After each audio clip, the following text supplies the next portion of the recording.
تمہاری مرضی۔ سید صاحب کے لہجے میں وہی بے نیازی کا رنگ تھا۔ جاؤ گے تو اپنے فائدے کے لیے جاؤ گے، کسی پر کوئی احسان نہیں ہوگا، اور اگر نہیں جاؤ گے تو وقت تمہارا انتظار نہیں کرے گا، ان مظلوموں پر جو گزرنا ہے گزر جائے گی۔ نواب حیدر علی سید صاحب کے مبہم اشاروں کو سمجھ گیا تھا، اس لیے بہت مطمئن انداز میں اٹھا اور دعاؤں کی درخواست کرتا ہوا رخصت ہو گیا۔ والی میسور نے فوری طور پر اپنے سپہ سالار میر علی رضا خان کو حیدر نگر یعنی بدنور سے سرنگا پٹم طلب کر لیا۔ پھر وہ کئی دن تک اپنے امراء کے ساتھ طویل مشوروں میں مصروف رہا۔ حیدر علی نے تمام اراکین سلطنت سے فردن فردن ان کی رائے معلوم کی، مگر کوئی ایک عہدیدار بھی ملابار پر حملہ کرنے کے حق میں نہیں تھا۔ نواب بہادر ہم نہیں جانتے کہ وہ شخص کون تھا اور کن حالات میں دربار حیدری تک پہنچا تھا۔ سپہ سالار میر علی رضا خان نے بصد احترام عرض کیا، جب تک صورتحال بالکل واضح نہ ہو جائے اس وقت تک ہمیں انتظار کرنا ہوگا۔ بہتر یہی ہے کہ آپ اپنے کسی معتبر شخص کو ملابار روانہ کر دیں، پھر اس کی فراہم کردہ اطلاعات کی روشنی میں مناسب اقدام کیا جائے گا۔ حیدر علی نے میر علی رضا خان کی رائے سے اتفاق کیا اور اپنے دوسرے سپہ سالار محمد علی کمیدان کی طرف دیکھا۔ محمد علی کمیدان ایک نہایت ہوشیار اور قابل سپہ سالار تھا۔ وہ انتہائی سنگین حالات میں بھی ایسی چالاکی سے کام لیتا کہ میدان جنگ کا نقشہ ہی بدل جاتا۔ جانباز سپاہی ہونے کے علاوہ محمد علی ایک قلندر مزاج اور فقیر دوست انسان تھا۔ ایک ٹوپی اور چند پرانے کپڑوں کے سوا اپنے پاس کچھ نہیں رکھتا تھا۔ محمد علی کو جس قدر بھی دولت ملتی تھی وہ اسے اسی وقت فقیروں میں تقسیم کر دیتا تھا، یہاں تک کہ کبھی کبھی جنگوں میں لوٹا ہوا خزانہ بھی ننگے اور بھوکے انسانوں کی نظر کر دیتا۔ محمد علی کمیندان کی یہی صفات تھیں جن کے باعث وہ ریاست میسور کے تمام فوجیوں میں ممتاز اور سربلند نظر آتا تھا، مگر اس میں ایک بنیادی خرابی یہ تھی کہ بعض مواقع پر وہ خود سری کا مظاہرہ کرتا تھا۔ محمد علی کے اس عیب کی وجہ سے نواب حیدر علی بھی اس سے شاکی رہا کرتا تھا۔ آج جب میر علی رضا خان نے ملابار کے سیاسی حالات جاننے کے لیے ریاست میسور کا نمائندہ بھیجنے کی تجویز پیش کی تو نواب حیدر علی نے اپنے مایہ ناز سپہ سالار محمد علی کمیندان کی طرف دیکھا۔ والی میسور کا خیال تھا کہ وہ حسب عادت یا تو کھلی سرکشی اختیار کرے گا یا پھر برا سا منہ بنا کر اپنی ناگواری کا مظاہرہ کرے گا، مگر نواب حیدر علی خان اس وقت حیران رہ گیا جب محمد علی کمیندان اپنی نشست پر کھڑا ہو گیا اور پرجوش لہجے میں عرض کرنے لگا، نواب بہادر، میرے سوا ملابار کوئی نہیں جائے گا۔ اجنبی فریادی کو میں نے اپنی آنکھوں سے مرتے دیکھا ہے۔ وہ بڑا جانباز شخص تھا کہ اپنا سب کچھ برباد ہونے کے بعد بھی دوسروں کو بچانے کے لیے یہاں چلا آیا تھا۔ وہ میرا دوست تھا، نامعلوم دوست۔ یہ کہتے کہتے محمد علی کمیندان کا لہجہ بہت اداس ہو گیا تھا۔ بدقسمتی سے ہمارا ایک دوست تو چلا گیا ہے، مگر دوسرے دوستوں کو بچانے کی کوشش کی جانی چاہیے۔ اللہ ہمیشہ ہمارا مددگار رہے۔ محمد علی کمیندان کو اکثر سپاہی فولادی انسان کہہ کر پکارا کرتے تھے، لیکن ملابار کے مظلوم مسلمانوں کی داستان علم سن کر وہ سر سے پاؤں تک ایک تصویر درد بن گیا تھا۔ میں آج ہی ملابار چلا جاؤں گا، مگر نواب بہادر خوب جانتے ہیں کہ میں دوستوں کے گھر خالی ہاتھ نہیں جاتا۔ اس وقت ہاتھ تنگ ہے اور دامن میں بھی کچھ نہیں، اس لیے حضور والا سے درخواست کرتا ہوں کہ مجھے سرکاری خزانے سے 1 لاکھ روپے عنایت کیے جائیں۔ میں انہیں اپنے پریشان حال دوستوں میں تقسیم کروں گا۔ اس خفیہ اجلاس میں شریک ہونے والے تمام امراء سلطنت اور فوجی افسر محمد علی کمیندان کی باتیں سن کر حیران رہ گئے۔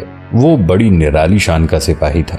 تو اپنی حرکتوں سے باز نہیں آتا محمد علی، والی میسور نے اپنی مصنوعی ناراضگی کا اظہار کرتے ہوئے کہا۔ تجھ پر مال غنیمت کے لاکھوں روپے قرض ہیں، پچھلا حساب بے باک نہیں کرتا اور نئے قرض کے لیے ہاتھ پھیلا دیتا ہے۔ نواب نے محمد علی کمیندان کی اس خاص حرکت کی طرف اشارہ کیا تھا کہ وہ کبھی کبھی مال غنیمت کو سرکاری خزانے میں جمع کرانے کی بجائے ضرورت مندوں اور غریبوں میں تقسیم کر دیا کرتا تھا۔ ہاں سرکار، مجھے اس غلطی کا اعتراف ہے، مگر ساری دنیا جانتی ہے کہ کبھی اپنے تن پر 1 کوڑی خرچ نہیں کی۔ محمد علی نے بھری محفل میں کسی جھجک کے بغیر کہا، نواب بہادر، ناز برداریاں کرتے ہیں تو یہ غلام بھی کبھی کبھی جامے سے باہر ہو جاتا ہے۔ خدا آپ کا سایہ ہمارے سروں پر تادیر قائم رکھے۔ یہ سارے ہنگامے بس سرکار کے دم سے ہیں۔ نواب حیدر علی مسکرانے لگا، تو بہت ذہین ہے محمد علی، مگر کبھی کبھی بہتر دماغ میں کسی دیہاتی کی عقل سما جاتی ہے اور تو مذاق کی بات کو سنجیدہ گفتگو سمجھنے لگتا ہے۔ فرط حیرت سے محمد علی کمیندان کا منہ کھلا کا کھلا رہ گیا اور کچھ دیر کے لیے وہ ہونق سا نظر آنے لگا۔ کیا تو سمجھتا ہے کہ میں تجھے ملابار بھیج دوں گا؟ یکایک والی میسور بہت زیادہ سنجیدہ ہو گیا تھا۔ تو میرا دایاں بازو بھی ہے اور میرا دماغ بھی۔ اگر خدا نہ خواستہ تجھے کچھ ہو گیا تو اس نقصان کی تلافی کون کرے گا؟ کوئی بھی نہیں۔ تو اکیلا کئی لشکروں پر بھاری ہے، لومڑی کی طرح چالیں چلتا ہے اور شیر کی مانند حملہ کرتا ہے۔ ریاست میں تیرا کوئی نیم البدل نہیں، اس لیے میں تیرے حوالے سے یہ معمولی بازیاں نہیں کھیل سکتا۔ نواب حیدر علی کی زبان سے تعریفی کلمات سن کر محمد علی کی مضحکہ خیز حالت بدل گئی اور وہ اپنی گردن کو مزید اونچا کر کے احساس غرور کے ساتھ دیگر امرائے سلطنت کی طرف دیکھنے لگا۔ طویل غور و فکر اور بحث کے بعد نواب حیدر علی نے اپنے شعبہ جاسوسی سے 3 ایسے افراد کو طلب کیا جو تمام علاقائی زبانیں جاننے کے ساتھ ساتھ ہندی اور سنسکرت میں بھی مہارت رکھتے تھے۔ تم کل ہی ہندوانہ لباس میں ملابار کی طرف روانہ ہو جاؤ اور اہل ہنود کی صفوں میں شامل ہو کر مسلمانوں کی حالت کا جائزہ لو۔ والی میسور نے اپنے جاسوسوں کو حکم دیا اور اس کے ساتھ ہی یہ خفیہ فوجی اجلاس ختم ہو گیا۔ ملابار ہندوستان کے جنوب مغربی ساحل پر ایک زرخیز خطہ ہے جسے آج کل کیرالا یا کیرلا بھی کہا جاتا ہے۔ آغاز اسلام سے ہی عرب اس علاقے میں بغرض تجارت آتے رہے ہیں۔ عرب تاجروں کے کردار سے متاثر ہو کر بہت سے ہندو خاندان مسلمان ہو گئے تھے اور 9 مسلموں کی یہ جماعت ماپلا کہلانے لگی تھی۔ پھر جیسے جیسے تبلیغ اسلام کا کام تیز تر ہوتا چلا گیا، مسلمانوں کی تعداد بھی روز بروز بڑھنے لگی، یہاں تک کہ بعض چھوٹی چھوٹی ریاستوں نے بھی اسلام قبول کر لیا، مگر یہ ریاستیں کوئی سیاسی طاقت نہیں رکھتی تھیں۔ ملابار کے مسلمان اکثر اپنے طاقتور ہندو پڑوسیوں کی شرانگیزی کی وجہ سے پریشان رہتے تھے۔ مغل سلطنت کے زوال کے بعد ہندوؤں کی فتنہ گری میں مزید اضافہ ہو گیا تھا۔ وہ عام دنیاوی معاملات میں ماپلاؤں سے اس قدر تحقیر آمیز سلوک کرتے تھے جیسے مسلمان بھی اچھوتوں یا ہریجنوں کی ہی کوئی شاخ ہو۔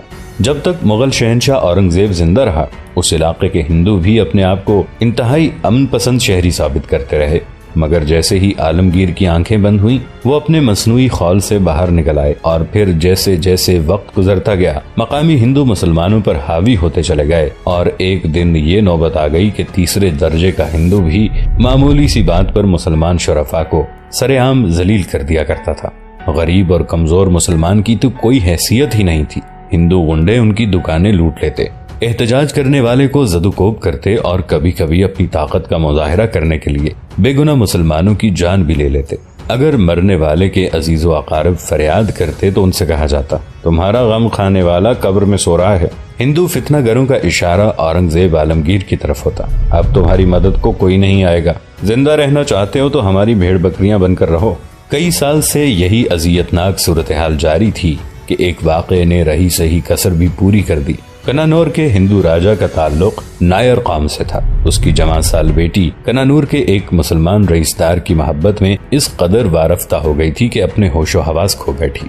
سمترا راجا کی اکلوتی اولاد تھی۔ ماں باپ نے اسے بہت سمجھایا کہ ایک مسلمان کے عشق سے باز آ جائے، ورنہ وہ اور اس کا خاندان پوری ہندو قوم کی نظروں میں معتوب بن جائے گا۔ سمترا نے یہ کہہ کر ماں باپ کے ہر مشورے کو جھٹلا دیا۔ عشق کا کوئی مذہب نہیں ہوتا اور کوئی قوم نہیں ہوتی، علی ہی میرا محبوب ہے اور علی ہی میرا دیوتا۔ ماں باپ سمترا سے بہت زیادہ محبت کرتے تھے، اس لیے بیٹی کی ضد کے آگے مجبور ہو گئے اور انہوں نے پوری قوم کی مخالفت کے باوجود سمترا کی شادی علی سے کر دی۔ اس کے ساتھ ہی اپنے داماد کو تاج و تخت کا وارث بھی قرار دے دیا۔ شادی اور وراثت کے اعلان کے ساتھ ہی پوری نائر قوم نے اپنے شدید رد عمل کا اظہار کیا۔ وہ راجہ کنانور کا تو کچھ نہ بگاڑ سکی، مگر اس نے عام مسلمانوں کو اپنے ظلم و تشدد کا نشانہ بنانا شروع کر دیا۔ وہ اجنبی مسلمان جو فریادی بن کر نواب حیدر علی کے دربار میں پہنچا تھا، اس کے پورے خاندان کو ہندو بدماشوں کے ایک گروہ نے قتل کر ڈالا تھا۔ جب صورتحال انتہائی سنگین ہو گئی تو ایک دن علی نے اپنے خسر راجہ کنانور سے ہندو قوم کے مظالم کی شکایت کرتے ہوئے کہا، میرے ہم مذہبوں پر اہل ہنود کی طرف سے روز ایک تازہ قیامت نازل ہوتی ہے، آپ اسے روکتے کیوں نہیں؟ علی کا لہجہ تلخ بھی تھا اور اداس بھی۔ بیٹے میں اس طوفان کو کیسے روک سکتا ہوں؟ راجہ کنانور نے داماد سے مخاطب ہوتے ہوئے کہا، آپ کے پاس طاقت ہے، اقتدار ہے، فوج ہے، پھر کیسے ممکن ہے کہ آپ قتل و غارت کے سیلاب کو نہ روک سکیں؟ علی نے اپنے زور بیان اور منطقی دلیل سے راجہ کنانور کو قائل کرنے کی کوشش کی۔ بظاہر تمہاری بات درست ہے، مگر تم حقیقت حال سے واقف نہیں۔ راجہ نے علی کو سمجھاتے ہوئے کہا، طاقت و اقتدار فوج سے حاصل ہوتے ہیں اور میں اپنی فوج پر کوئی اختیار نہیں رکھتا۔ یہ کہتے کہتے راجہ کا لہجہ اداس ہو گیا تھا۔ اس کی وجہ علی کو اپنے خسر کے اس انکشاف پر شدید حیرت تھی۔ راجہ کنانور اپنے داماد کے اس سوال پر کچھ دیر تک تذبذب کی کیفیت سے دوچار رہا، پھر بہت آہستہ سے بولا، میری اس بے اختیاری کی وجہ تمہاری اور سمترا کی شادی ہے۔ سمترا راجہ کنانور کی بیٹی کا نام تھا۔ میں نے تم دونوں کو شاد و آباد دیکھنے کے لیے اپنے آپ کو بڑی آزمائش میں ڈال دیا ہے۔ میری پوری قوم مجھ سے خفا ہے، وہ میرے ساتھ تمہیں بھی اپنی نفرتوں کا ہدف بنانا چاہتی ہے۔ میرا جرم یہ ہے کہ میں نے ہندو دھرم کی رسموں سے بغاوت کی ہے، اور تمہارا جرم یہ ہے کہ تم مسلمان ہو۔ میری وجہ سے تمہارے گرد طاقت کا ایک آہنی حصار کھینچا ہوا ہے، اور ہندو قوم اس حصار کو عبور کر کے تم تک پہنچنے کی صلاحیت نہیں رکھتی، اس لیے وہ مسلمانوں کی جانوں سے کھیل کر اپنے انتقام کی آگ بجھا رہی ہے۔ درندگی کے اس کھیل کو صرف فوج روک سکتی ہے، اور فوج اپنی ہی قوم پر کبھی ہتھیار نہیں اٹھائے گی۔ اگر میں نے سپاہیوں پر جبر کیا تو ان کی بندوقوں اور تلواروں کا رخ میری طرف ہوگا اور پھر کچھ نہیں بچے گا۔ علی ایک حساس اور غیرت مند نوجوان تھا، اس لیے زیادہ دن تک اپنی قوم پر ہندوؤں کے یہ مظالم برداشت نہ کر سکا۔ اس نے ماپلاؤں کے ایک وفد کو میسور بھیجا۔ مالابار کے مسلمانوں کی یہ جماعت اس وقت میسور پہنچی جب حیدر علی اپنے 3 جاسوسوں کو اس علاقے کی طرف روانہ کر چکا تھا۔ ماپلاؤں کے اس وفد نے بڑے دردناک انداز میں مقامی مسلمانوں کی حالت زار بیان کی، اور ساتھ ہی علی کا ایک خط بھی والی میسور کی خدمت میں پیش کیا۔ علی نے اپنی عرضداشت میں صاف صاف تحریر کیا تھا، ہندوستان میں اور بھی کئی مسلمان حکمران ہیں، مگر وہ سب کے سب اپنی ذات میں اس طرح گم ہیں کہ انہیں ایک لمحے کے لیے بھی اہل ایمان کی تکالیف کا خیال نہیں آتا۔ اب اس خرابے میں بس ایک آپ ہی کی شخصیت باقی رہ گئی ہے جس سے درد مندی اور داد رسی کی توقع کی جا سکتی ہے۔ یہ ان مظلوم مسلمانوں کے چند نمائندے ہیں جو آپ کے حضور پوری قوم کی طرف سے فریادی بن کر آئے ہیں۔ اگرچہ ان لوگوں کے چہروں پر آپ کے کلمہ گو بھائیوں کی داستان علم تحریر ہے، لیکن پھر بھی اس بات کا امکان موجود ہے کہ یہ بدحواس نمائندے ان لوگوں کی ترجمانی سے عاجز رہ جائیں گے جو قتل کر دیے گئے یا جن پر عنقریب موت مسلط کی جانے والی ہے۔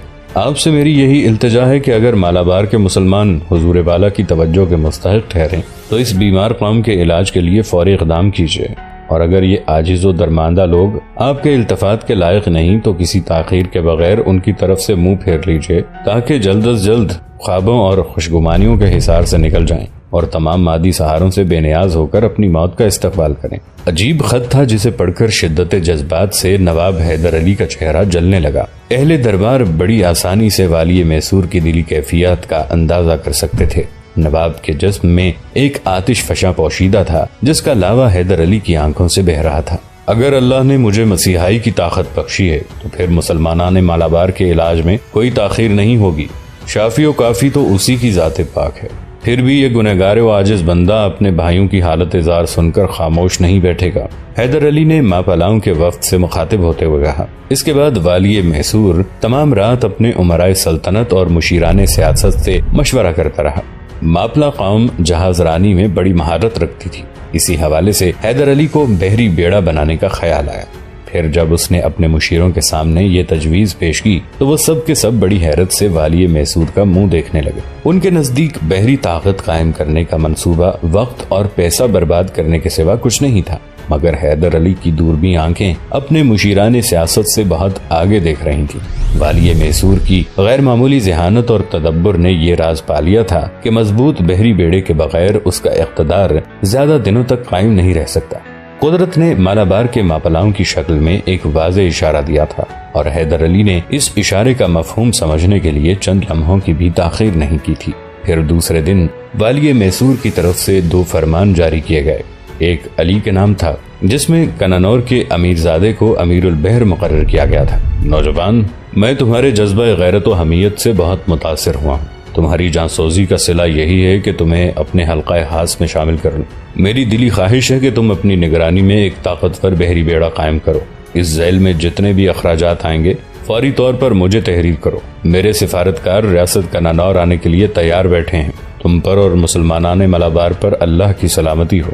دوسرا فرمان دراصل نائر قوم کے لیے تھا جس میں راجہ کنانور کو مخاطب کیا گیا تھا۔ علی کی وجہ سے آپ بھی ہمارے دوست ہیں اور ہم اپنے کسی دوست کو مصیبت کے وقت تنہا نہیں چھوڑتے۔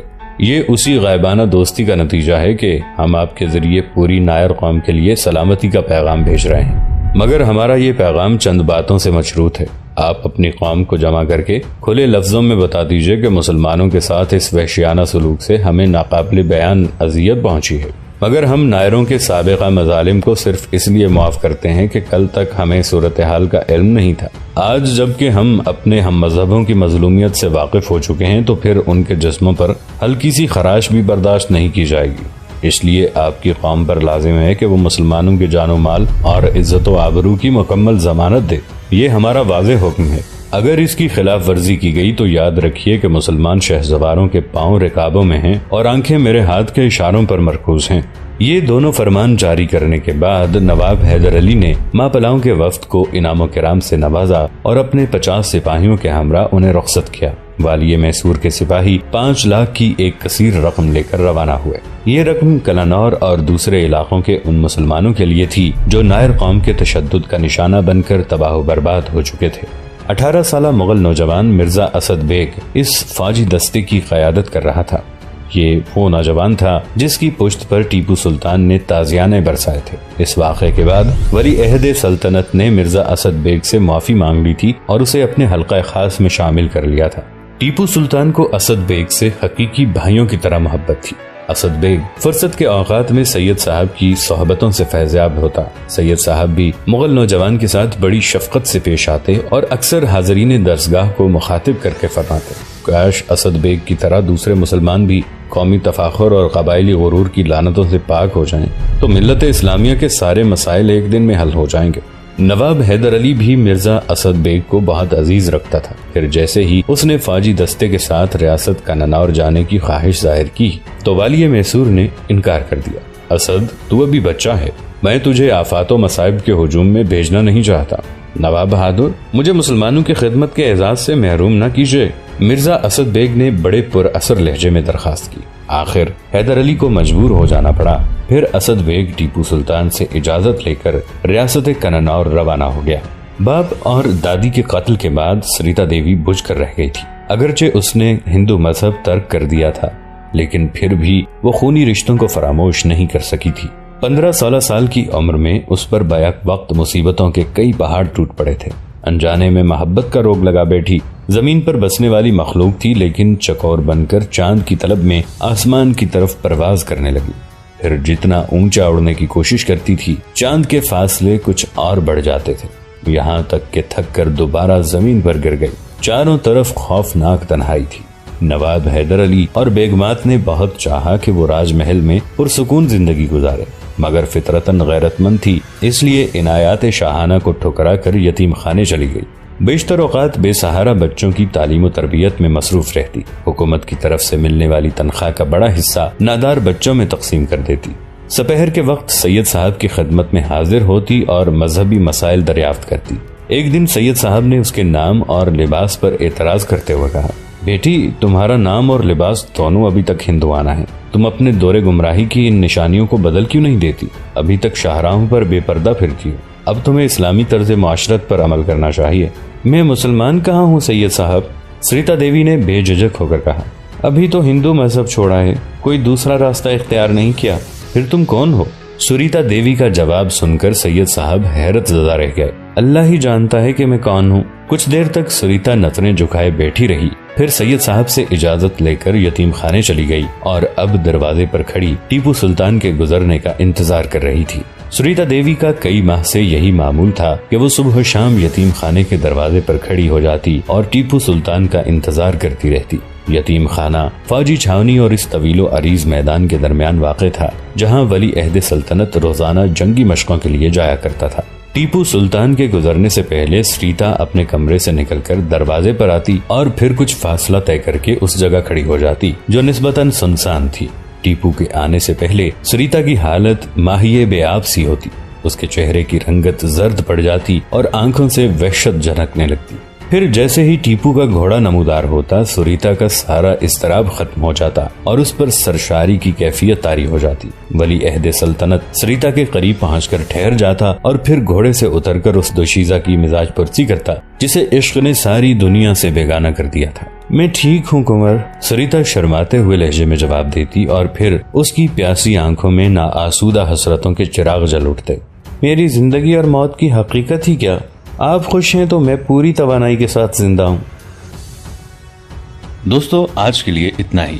اسی کہانی کی اگلی قسط کے ساتھ بہت جلد حاضر ہوں گے۔ نیچے کامنٹ سیکشن میں اپنی رائے کا اظہار ضرور کیجیے گا۔ ہمارے اس چینل کو سبسکرائب کر کے نیچے موجود بیل آئیکن کو بھی ضرور کلک کیجیے گا۔ اگلی ملاقات تک کے لیے ہمارا اور آپ کا اللہ نگہبان۔